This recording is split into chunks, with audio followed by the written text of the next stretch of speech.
On va enchaîner avec l'équipe All for You, qui a travaillé pour You+. Et l'idée, c'était de voir comment changer complètement le principe des réunions et de voir comment on peut transformer les expériences de réunion parfois laborieuses en des expériences à la vitesse de la pensée, qui soient beaucoup plus fluides, beaucoup plus créatives et sources d'évolution. Bien sûr, on peut avoir un deuxième micro. Donc en 3 minutes chrono, comme tout le monde, c'est parti.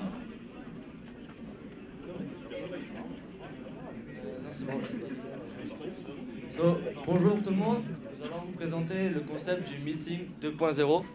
Donc tout d'abord, nous allons voir dans une petite vidéo ce qu'est le meeting actuel.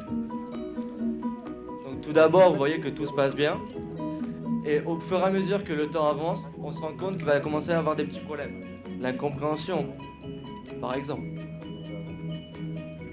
La somnolence. Après, on peut distinguer que vient après la somnolence, l'ennui, la déconcentration, les PC qui sont en route sur la réunion.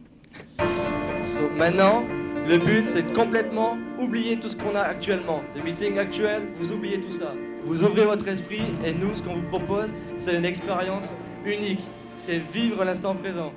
Donc, on va prendre un petit jeu facile. On va prendre un petit cas concret, tout simple. On prend dans la vie de tous les jours un ingénieur classique. Il est organisé, il est structuré. Notre application, elle va lui envoyer une petite alerte. Ça va le rediriger vers un agenda. Il va pouvoir, à l'aide de cet agenda, accéder à toutes les infos qui vont être planifiées par rapport au meeting. Et ce meeting va être automatiquement calculé par notre application pour toutes les personnes qui vont vouloir s'intéresser à ce meeting. Donc tout ça va servir à fluidifier la journée d'un utilisateur quelconque, d'un ingénieur par exemple. Et tout ça dans le but qu'il soit plus à l'aise dans sa tête. Puis au moment de la réunion, des personnes ne peuvent pas forcément être présentes. Donc on a des systèmes tels que la visioconférence ou aussi d'autres applications telles que le mind mapping, le business plan ou d'autres supports permettant d'innover. Donc là, l'ingénieur n'apporte que ce qui permet d'interagir et de partager.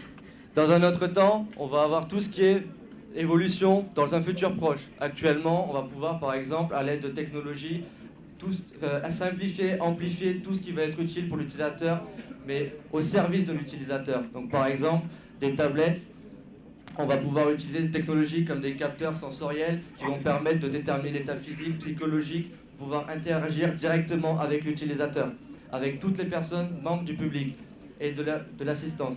On va pouvoir se connecter donc, avec l'environnement, utiliser des interfaces tangibles par exemple pour illustrer, pour interagir directement sur des supports 3D. Et une fois que la réunion est terminée, l'ingénieur il peut rentrer chez lui ou continuer de travailler, donc continuer sa journée. L'application va lister les tâches qu'il a à faire pour la prochaine réunion. Il peut voir aussi en replay la réunion et aussi les avis que peuvent poster les autres membres qui ont partagé lors de cette réunion. Maintenant, vous oubliez tout ça et vous vous dites, si jamais dans 20 ans, qu'est-ce qui va se passer? Vous vous dites, on a envie de rêver, on va imaginer des hologrammes dans les meetings, on va pouvoir interagir directement, on va imaginer une intelligence artificielle qui va pouvoir nous aider, nous améliorer tout ça, rendre un meeting plus passionnant, plus créatif, plus innovant, plus passionné. Et tout ça, c'est vous qui allez le faire, c'est vous qui êtes dans l'utilisateur. Et tout ça, c'est vous. It's all for you. Merci. Est-ce qu'il y a une question de la part des membres du jury? Non? Si?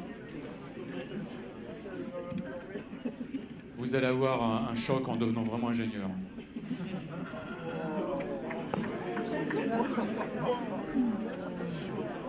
Est-ce qu'il y a un petit mot de...